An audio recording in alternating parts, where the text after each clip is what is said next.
Hello students, आज हम discuss करेंगे नोटिस फॉर असेसमेंट। ठीक है, जो हमने लास्ट टॉपिक डिस्कस किया था अबाउट असेसमेंट, जिसमें कि आपके 5 तरह के असेसमेंट होते हैं: self assessment, summary assessment, scrutiny assessment, best judgment assessment and protective assessment. तो ये 5 असेसमेंट, जिसमें कि मैंने आपको बताया था कि पहला जो असेसमेंट है सेल्फ असेसमेंट, वो टैक्स पेयर के द्वारा किया जाता है। बाकी जो रेस्ट असेसमेंट हैं वो डिपार्टमेंट के द्वारा किए जाते हैं। ठीक है, तो जो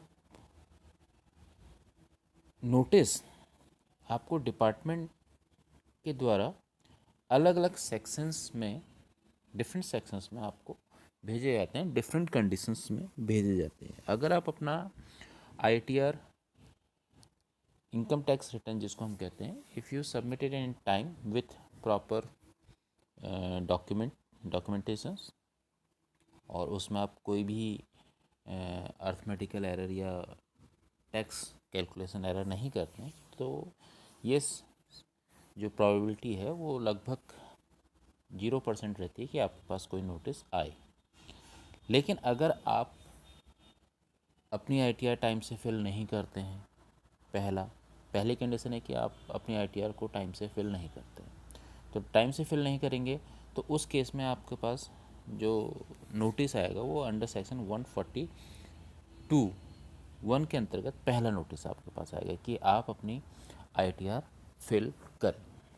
तो जब आप नोटिस आएगा तो यानी कि फिर आप जब उसके नोटिस के बाद जब ITR फिल करेंगे तो वो हमारी क्या होती है, बिलेटेड ITR होती है, जो कि हमने लास्ट सेक्शन में डिस्कस किया था। तो देखिए, पहला नोटिस जो आपको आता है वो अंडर सेक्शन 142 के अंतर्गत आता है। और वो कब आता है, किन परिस्थितियों में आता है, वो आपकी ये है कि section 142(1) tax notice is the notice that is usually served in case where the return has been filled। पहली कंडीशन की रिटर्न तो फिल कर दी, to call for further detail and document form the SSC and to take the particular case under assessment। ठीक है, कि आपने ITR तो fill कर दिया, लेकिन उसमें प्रॉपर इन्फॉर्मेशन आपने, सपोर्टिव डॉक्यूमेंट आपने नहीं लगाए हैं या कुछ आपने मिसिंग कर दिए, तो उस कंडीशन में भी आपके पास जो नोटिस आ सकता है वो 142 के अंतर्गत आ सकता है। This notice can also be sent to require him to file his return where he has not yet furnished it। तो पहली कंडीशन तो वो हो गई आपकी। पहली कंडीशन आपकी ये है कि आपने ITR फिल किया है लेकिन उसमें प्रॉपर डॉक्यूमेंटेशन नहीं किया है, तब आपके पास नोटिस आएगा। दूसरी कंडीशन आपकी ये हो गई कि आपने अभी तक ITR फिल ही नहीं किया है।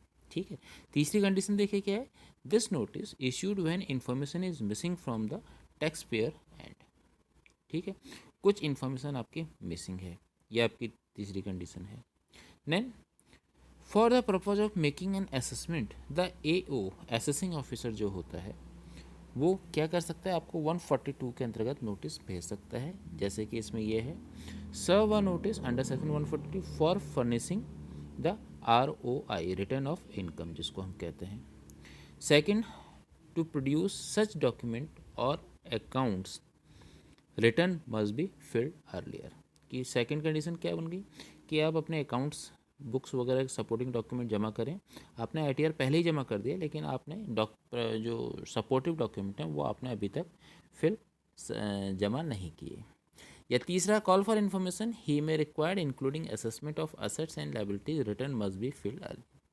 या फिर आपको इन्फॉर्मेशन आपसे मांगी जा सकती है, may require including statement of assets, balance sheet, PL वगैरह से रिलेटेड इन्फॉर्मेशन आपसे मांगी जा सकती है। तीसरा, फिर call for books of account for more than 3 years, या आपसे पिछले 3 साल की इन्फॉर्मेशन भी मांगी जा सकती है। अगर AO को कहीं कुछ डाउट लग रहा है तो वो आपसे बुक्स मंगा सकता है। उसके लिए आपको कौन सा नोटिस भेजेगा, सेक्शन 142(1) के अंतर्गत आपको नोटिस भेजा जाएगा। ये पहला नोटिस आपके पास आता है डिपार्टमेंट की तरफ से। इसमें देखिए, penalties and for non compliance of section 142(1), अगर आप इस नोटिस को कंप्लायंस नहीं करते हैं तो उस केस में आपके साथ क्या हो सकता है, टैक्स पेयर के साथ क्या हो सकता है, failure of compliance with this section 142(1), tax notice में result in best judgment assessment under section 144। Further the penalty includes कि आपके खिलाफ अगर आपने 142 के अंतर्गत नोट कंप्लाइंस नहीं किया और सपोज़ कि मान लो आपने आईटीआर फिल ही नहीं किया, तो अगर आप आईटीआर फिल नहीं करते हैं, आपके पास 142 के अंतर्गत नोटिस आया कि आप अपनी आईटीआर फिल करें और आपने फिल नहीं किया, तो फिर आपके अगेंस्ट क्या कार्रवाई होगी कि आपके अगेंस्ट फिर बेस्ट जजमेंट असेसमेंट की कार्रवाई होगी अंडर सेक्शन 144। और मान लो कि आपने आईटीआर फिल किया लेकिन आपने प्रपोज जो सपोर्टेड डॉक्यूमेंट है वो देने से मना कर दिया, तब भी फिर आपके खिलाफ बेस्ट जजमेंट की कार्रवाई हो सकती है। ठीक है। Second, imposition of penalty of ₹10,000 for each failure under section 271 और प्रोसिक्यूशन अंडर सेक्शन 276D विच में एक्सटेंड अप टू 1 ईयर और विद और विदाउट फाइन। तो ये दोनों ही देखिए आपके पास आपके खिलाफ सज़ा हो सकती है कि 10,000 की पेनल्टी लग सकती है या फिर 1 साल की कैद हो सकती है या विद फाइन हो सकता है, विद और फाइन, विद और विदाउट फाइन आपका हो सकता है। तो इसलिए 142(1) का जैसे ही नोटिस आता है उसका कंप्लायंस करना आपके लिए आवश्यक है, करना चाहिए। नहीं करेंगे तो फिर आपके खिलाफ ये कार्रवाई की जा सकती है। ठीक है। इसका एक एग्जांपल है, एक केस स्टडी है।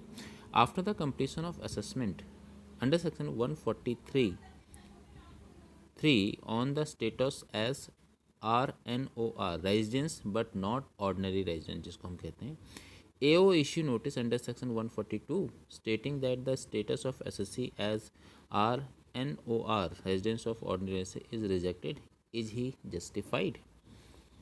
तो यहाँ पे ये कहना चाह रहा है कि असेसमेंट आपका हुआ 143 के अंतर्गत, स्क्रूटनी असेसमेंट जिसको हम कहते हैं।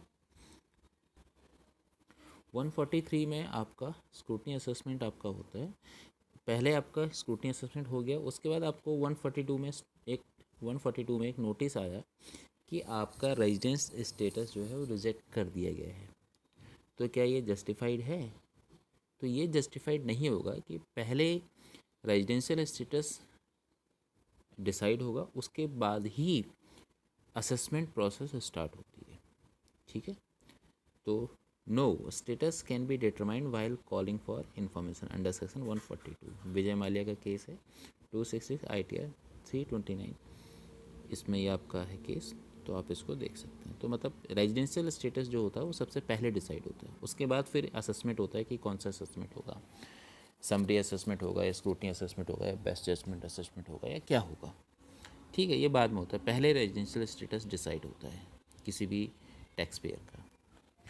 देन नेक्स्ट है आपका notice under section 143(2) scrutiny notice, यानी कि जो आपका सेकंड असेसमेंट मैं आपका डिस्कस किया था कि स्क्रूटनी असेसमेंट जो होता है जिसमें कि आपका फिर डिटेल्ड स्क्रूटनी किया जाता है कि सारे डॉक्यूमेंट्स डिटेल में देखे जाते हैं, अकाउंट्स देखे जाते हैं, बिल्स देखे जाते हैं, सारे प्रॉपर्टी पेपर्स जो भी हैं आपके पास, बिल वगैरह सब कुछ इसमें फिर देखा जाता है, उसको अकाउंट से मैच किया जाता है। ठीक है।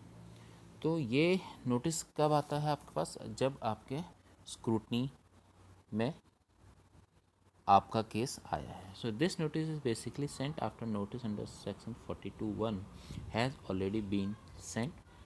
उसके बाद पहले आपके 142 का आएगा, फिर आपके 143(2) का आएगा। It means AO was not satisfied with the produced document और may be AO has not received any documents.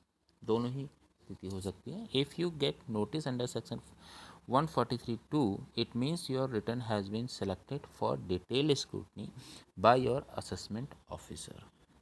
अगर आपके पास 143(2) का नोटिस आता है तो यानी कि आपका जो ITR है वो डिटेल स्क्रूटनी के लिए, डिटेल असेसमेंट के लिए सेलेक्ट किया गया है।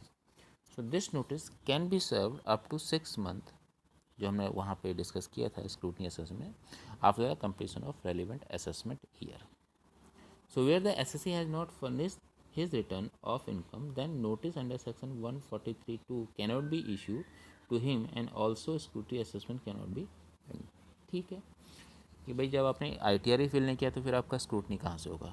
स्क्रूटनी तभी होता है जब आपने ITR फिल किया है. अगर आपने ITR फिल नहीं किया है तो फिर आपका क्या होगा, बेस्ट जजमेंट असेसमेंट होगा, ना कि स्क्रूटनी असेसमेंट.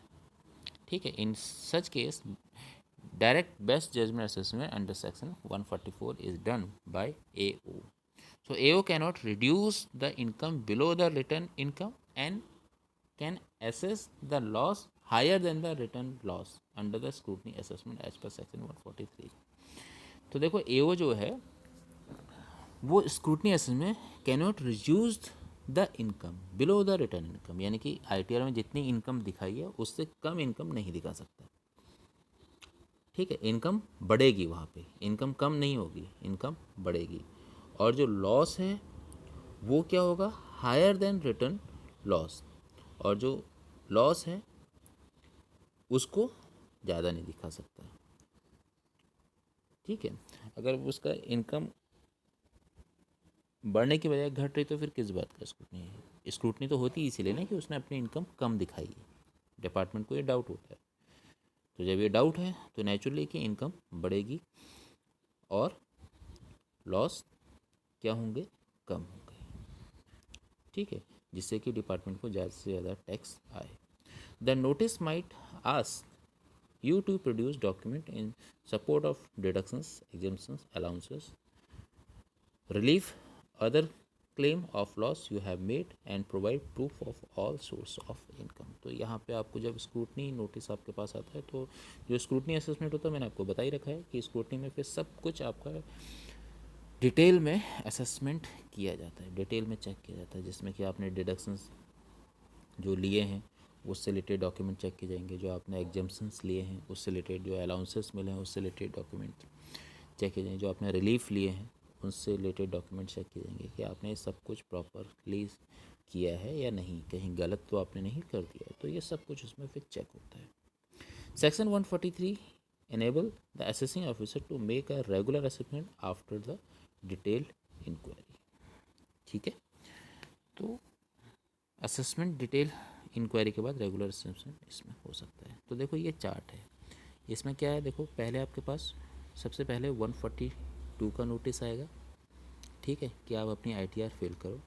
और अगर आपने ऑलरेडी अपनी ITR फिल कर रखी है तो उसमें दो ऑप्शन है कि आपके पास या तो 143(1) के अंतर्गत समरी असेसमेंट का नोटिस आ सकता है, या फिर अगर कुछ गड़बड़ बहुत बड़ी है तो फिर आपके पास किसका नोटिस आएगा, 143(2) के अंतर्गत स्क्रूटनी असेसमेंट का नोटिस आ सकता है.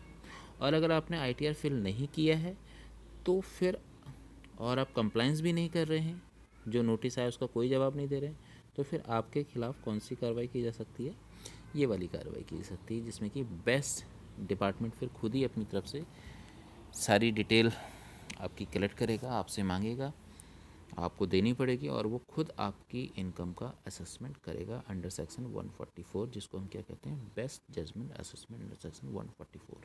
तो ये तो शुरू के नोटिस आपके हो गए. ठीक है. अब हम आगे डिस्कस करेंगे इसके अलावा कौन कौन से नोटिस आपके पास आ सकते हैं. ठीक है. तो नोटिस आपका आता है, notice under section 148 forward for income escaping assessment, कि आपने कोई इनकम को स्केप कर दिया है. ठीक है. So AO has reason to believe that any income chargeable to tax has escaped assessment.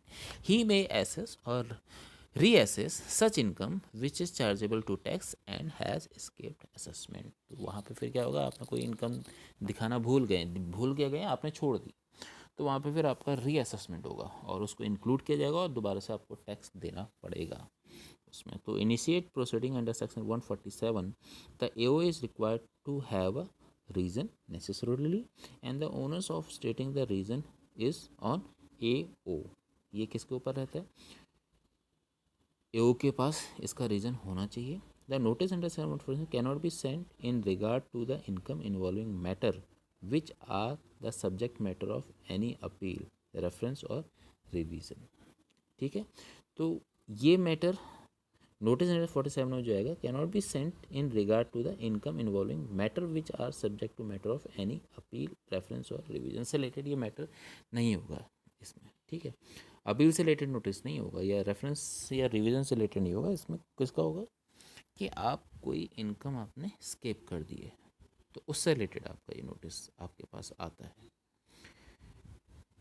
बशर्ते कि ये नोटिस इशू होने से पहले एओ के पास सफिशिएंट एविडेंसेस, सफिशिएंट रीज़न होना चाहिए बिलीव करने के लिए कि आपने टैक्स पेयर ने अपनी इनकम स्केप की है, तभी वो इसको कर सकता है। फिर आपके पास नोटिस आते हैं under section 156 of demand. Demand का मतलब where any tax, interest, penalty, fine और any other sum is payable in consequence of any order passed, the AO shall serve upon the SSC a notice of demands specifying the sum to do payable। देखो आपका assessment, आपका case लगा, आपका summary assessment हुआ, summary assessment में फिर जो आपने टैक्स सरकार को पे कर दिया है वो तो ठीक है, लेकिन आप उसमें कुछ आपने गड़बड़ की तो आपका रीअसेसमेंट हुआ, तो रीअसेसमेंट की वजह से फिर आपको दोबारा टैक्स बना, आपका एडिशनल टैक्स बना, तो वो पे करने के लिए आएगा नोटिस, और फिर उसमें जो आपकी इंटरेस्ट, पेनल्टी या जो भी बनी उसको पे करने के लिए आपके पास नोटिस आ सकता है डिमांड का। ये डिमांड का नोटिस तीनों ही उसमें आ सकता है कि समरी असेसमेंट में भी आ सकता है, स्क्रूटनी और बेस्ट जजमेंट में। ये नोटिस का होगा डिमांड की जब आपको इनकम टैक्स डिपार्टमेंट को कुछ और टैक्स के रूप में या पेनल्टी के रूप में या फाइन के रूप में पैसा देना है। The notice of demand is received in the case where assessment has been made in respect to SSC. Assessment आपका हो चुका होता है, अब वो कौन सा हुआ होगा, या तो बेस्ट जजमेंट हुआ होगा या स्क्रूटनी हुआ होगा या समरी असेसमेंट हुआ होगा, जो भी हुआ होगा, या रिवाइज असेसमेंट हुआ होगा, तो आपका हो सकता है। Generally notice of demand is not receive to every SSC for regular payment of tax. SSC on his own pay a tax with self assessment। ठीक है, ये तो नॉर्मल है। The tax so demanded is payable generally within 30 days of the service of notice of demand and which may be reduced by AO with prior approval of JCIT, Joint Commissioner of Income Tax।